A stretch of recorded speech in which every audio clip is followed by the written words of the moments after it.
ವೀಕ್ಷಕರೆಲ್ಲರಿಗೂ ಸಾಪ್ತಾಹಿಕ ಭವಿಷ್ಯವಾಣಿ ವಿಶೇಷ ಕಾರ್ಯಕ್ರಮಕ್ಕೆ ಸ್ವಾಗತ. ಸ್ನೇಹಿತರೆ, ಫೆಬ್ರವರಿ ತಿಂಗಳ ಈ ವಾರದಲ್ಲಿ ಲಕ್ಷ್ಮೀ ನಾರಾಯಣ ರಾಜಯೋಗ ಪ್ರಭಾವಶಾಲಿಯಾಗಿರಲಿದೆ. ಈ ವಾರ ಕುಂಭ ರಾಶಿಯಲ್ಲಿ ಬುಧ ಮತ್ತು ಶುಕ್ರ ಗ್ರಹಗಳ ಸಂಯೋಗವು ನಿರ್ಮಾಣಗೊಳ್ಳುವುದು. ಇದರಿಂದಾಗಿ ಲಕ್ಷ್ಮೀ ನಾರಾಯಣ ರಾಜಯೋಗದ ಸೃಷ್ಟಿಯಾಗಲಿದೆ. ಜ್ಯೋತಿಷ್ಯ ಶಾಸ್ತ್ರದಲ್ಲಿ ಲಕ್ಷ್ಮೀ ನಾರಾಯಣ ಯೋಗವನ್ನು ಬಹಳ ಶಕ್ತಿಶಾಲಿ ಮತ್ತು ಪ್ರಭಾವಶಾಲಿಯಾದ ಯೋಗ ಎಂದು ಕರೆಯಲಾಗುತ್ತದೆ. ಇದು ವ್ಯಕ್ತಿಗೆ ಜ್ಞಾನದೊಂದಿಗೆ ಅಪಾರ ಧನ ಲಾಭವನ್ನು ನೀಡಲಿದೆ. ಹಾಗಾಗಿ ಈ ವಾರ ಗ್ರಹಗಳ ಶುಭ ಸಂಯೋಗದಿಂದಾಗಿ ಮತ್ತು ಲಕ್ಷ್ಮೀ ನಾರಾಯಣ ರಾಜಯೋಗದಿಂದಾಗಿ 5 ರಾಶಿಗೆ ಸೇರಿದ ಜನರಿಗೆ ಧನ ಲಾಭದೊಂದಿಗೆ ಪ್ರಗತಿ ಗಳಿಸಲು ಉತ್ತಮ ಮಾರ್ಗಗಳು ಗೋಚರಿಸುವುದು. ಫೆಬ್ರವರಿ 23 ರಿಂದ ಮಾರ್ಚ್ 1 ರವರೆಗಿನ ಮಕರ ರಾಶಿಯವರ ಭವಿಷ್ಯವನ್ನು ತಿಳಿದುಕೊಳ್ಳೋಣ.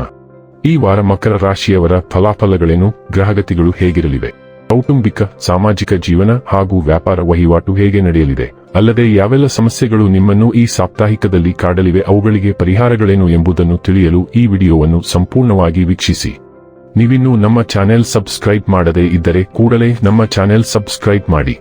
ಹೆಚ್ಚಿನ ವಿಡಿಯೋ ಅಪ್ಡೇಟ್ಗಾಗಿ ಪಕ್ಕದ ಬೆಲ್ ಐಕಾನ್ ಬಟನ್ ಕ್ಲಿಕ್ ಮಾಡಿ. ವಂಶ ಪಾರಂಪರ್ಯ ಜ್ಯೋತಿಷ್ಯರು ನಂಬರ್ 1 ವಶೀಕರಣ ಸ್ಪೆಷಲಿಸ್ಟ್. ವೃತ್ತಿ, ಉದ್ಯೋಗ, ಮದುವೆ, ಹಣಕಾಸಿನ ಸಮಸ್ಯೆ, ವ್ಯಾಪಾರ, ಆರೋಗ್ಯ ಸಮಸ್ಯೆಗಳಿಗೆ ಫೋನಿನ ಮೂಲಕ ಪರಿಹಾರ. ಇಂದೇ ಕರೆ ಮಾಡಿ. ಸ್ನೇಹಿತರೆ, ಚಂದ್ರ ರಾಶಿಗೆ ಸಂಬಂಧಿಸಿದಂತೆ ಕೇತು 8ನೇ ಮನೆಯಲ್ಲಿರುವುದರಿಂದ ಈ ವಾರ ನಿಮ್ಮ ಕಳಪೆ ಆರೋಗ್ಯದ ಕಾರಣದಿಂದಾಗಿ ನಿಮ್ಮ ಮನಸ್ಸಿನಲ್ಲಿ ನಕಾರಾತ್ಮಕ ಆಲೋಚನೆಗಳು ಉದ್ಭವಿಸುವುದನ್ನು ಕಾಣಬಹುದು. ಆದ್ದರಿಂದ ನಿಮ್ಮ ಆರೋಗ್ಯವನ್ನು ಸುಧಾರಿಸಿ, ಏಕೆಂದರೆ ದುರ್ಬಲ ದೇಹವು ಮಾನವನ ಮನಸ್ಸನ್ನು ಸಹ ದುರ್ಬಲಗೊಳಿಸುತ್ತದೆ ಎಂದು ನೀವು ಚೆನ್ನಾಗಿ ಅರ್ಥ ಮಾಡಿಕೊಂಡಿದ್ದೀರಿ. ಇಲ್ಲಿಯವರೆಗೆ ನಿರುದ್ಯೋಗಿಗಳಾಗಿದ್ದ ಈ ರಾಶಿಚಕ್ರದ ಜನರು ಈ ವಾರ ಅಪೇಕ್ಷಿತ ಉದ್ಯೋಗ ಪಡೆಯುವ ಸಂಪೂರ್ಣ ಸಾಧ್ಯತೆಗಳು ಕಂಡುಬರುತ್ತಿವೆ. ಇದು ಅವರ ಕಳಪೆ ಆರ್ಥಿಕ ಸ್ಥಿತಿಯನ್ನು ಸುಧಾರಿಸುವುದಲ್ಲದೆ ಬಾಕಿ ಲೋನ್ ಅಥವಾ ಸಾಲವನ್ನು ಮರುಪಾವತಿಸಲು ಸಹ ಸಾಧ್ಯವಾಗುತ್ತದೆ. ಆದ್ದರಿಂದ ಉದ್ಯೋಗದ ಹುಡುಕಾಟದಲ್ಲಿ ನಿಮ್ಮ ಪ್ರಯತ್ನಗಳನ್ನು ಮುಂದುವರಿಸುವುದು ನಿಮಗೆ ಸೂಕ್ತವಾಗಿರುತ್ತದೆ. ಈ ವಾರ ನಿಮ್ಮ ಸಲಹೆಗಳನ್ನು ಮತ್ತು ನಿಮ್ಮ ದೃಷ್ಟಿಕೋನವನ್ನು ಸ್ನೇಹಿತರು ಮತ್ತು ಸಂಬಂಧಿಕರ ಮೇಲೆ ಹೇರುವುದನ್ನು ನೀವು ಕಾಣಬಹುದು. ಆದಾಗ್ಯೂ ಹಾಗೆ ಮಾಡುವುದನ್ನು ತಪ್ಪಿಸಲು ನಿಮಗೆ ಸೂಚಿಸಲಾಗಿದೆ, ಏಕೆಂದರೆ ಇದು ನಿಮ್ಮ ಚಿತ್ರಕ್ಕೆ ವಿಶೇಷವಾಗಿ ಪ್ರಯೋಜನಕಾರಿ ಎಂದು ಸಾಬೀತುಪಡಿಸುವುದಿಲ್ಲ. ಬದಲಾಗಿ ನೀವು ಇತರರನ್ನು ಕೋಪಗೊಳಿಸುವ ಮೂಲಕ ನಿಮ್ಮ ವಿರುದ್ಧ ನಿಲ್ಲುವಂತೆ ಮಾಡಬಹುದು. ಕೆಲಸದ ಸ್ಥಳದಲ್ಲಿ ಅಗತ್ಯಕ್ಕಿಂತ ಹೆಚ್ಚು ಮಾತನಾಡುವುದು ಈ ವಾರ ನಿಮಗೆ ದುಬಾರಿಯಾಗಬಹುದು.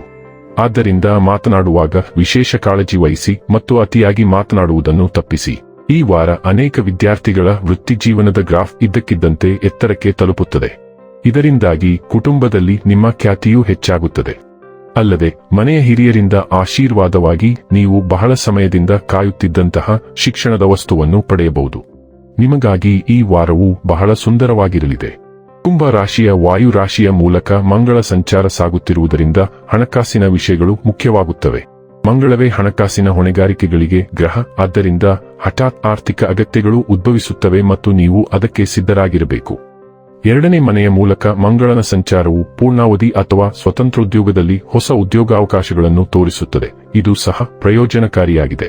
ಆದಾಗ್ಯೂ ಇದು ಹೊಸ ಯೋಜನೆಗಳಲ್ಲಿ ಅಥವಾ ಯಾವುದೇ ಹಣಕಾಸು ಯೋಜನೆಗಳಲ್ಲಿ ಹೂಡಿಕೆ ಮಾಡಲು ಸೂಕ್ತವಲ್ಲ, ಇಲ್ಲದಿದ್ದರೆ ನಷ್ಟಗಳು ಉಂಟಾಗುತ್ತವೆ. ನಿಮಗೆ ಸ್ವತ್ತುಗಳನ್ನು ಸಂಗ್ರಹಿಸುವ ಬಲವಾದ ಬಯಕೆ ಇರುತ್ತದೆ, ಆದರೆ ಅದು ಯಾವುದೇ ಅನಧಿಕೃತ ಹಣಕಾಸು ಯೋಜನೆಗಳ ಮೂಲಕ ಇರಬಾರದು. ಉಳಿತಾಯದ ಬಗ್ಗೆಯೂ ಕೆಲವು ಉದ್ವಿಗ್ನತೆಗಳು ಉಂಟಾಗುತ್ತವೆ. ಸೂರ್ಯ, ಬುಧ ಮತ್ತು ಶುಕ್ರ ಗ್ರಹಗಳು ಮೀನ ರಾಶಿಯ ಜಲರಾಶಿಯ ಮೂಲಕ ಚಲಿಸುತ್ತಿರುವುದರಿಂದ 3ನೇ ಮನೆ ಸಕ್ರಿಯಗೊಂಡಿರುವುದರಿಂದ ನಿಮಗೆ ಹೆಚ್ಚಿನ ಕೆಲಸವಿರುತ್ತದೆ. ಬೋಧನೆ, ತರಬೇತಿ ಮತ್ತು ಸಂವಹನದಿಂದಲೂ ಹೆಚ್ಚಿನ ಕೆಲಸವಿರುತ್ತದೆ.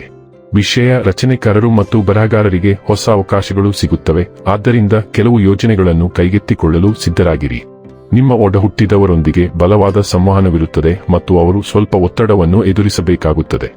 ಆನ್ಲೈನ್ ಮತ್ತು ಆಫ್ಲೈನ್ನಲ್ಲಿ ನೆಟ್ವರ್ಕಿಂಗ್, ಸಣ್ಣ ಪ್ರಯಾಣಗಳು ಮತ್ತು ಚರ್ಚೆಗಳಿಗೆ ನಿಮಗೆ ಬಹು ಅವಕಾಶಗಳು ಸಿಗುತ್ತವೆ.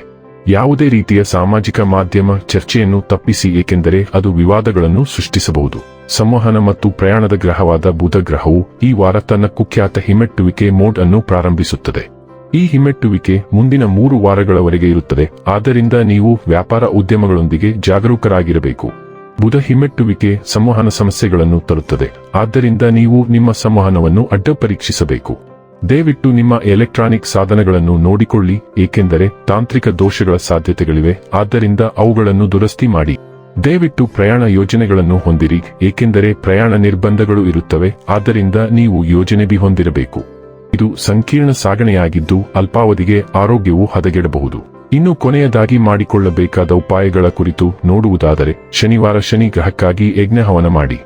ವೀಕ್ಷಕರೇ, ಇದಾಗಿತ್ತು ಮಕರ ರಾಶಿಯ ಜಾತಕದವರ ಫೆಬ್ರವರಿ 23ರಿಂದ ಮಾರ್ಚ್ 1ರವರೆಗಿನ ಫಲದ ಮಾಹಿತಿ ಇಷ್ಟವಾದರೆ ವಿಡಿಯೋವನ್ನು ಲೈಕ್ ಮತ್ತು ಶೇರ್ ಮಾಡಿ. ಹಾಗೆ ಚಾನೆಲ್ ಸಬ್ಸ್ಕ್ರೈಬ್ ಮಾಡುವುದರ ಜೊತೆಗೆ ನಿರಂತರ ವಿಡಿಯೋ ಅಪ್ಡೇಟ್ಸ್ಗಳಿಗಾಗಿ ಪಕ್ಕದ ಬೆಲ್ ಐಕಾನ್ ಕ್ಲಿಕ್ ಮಾಡಿ.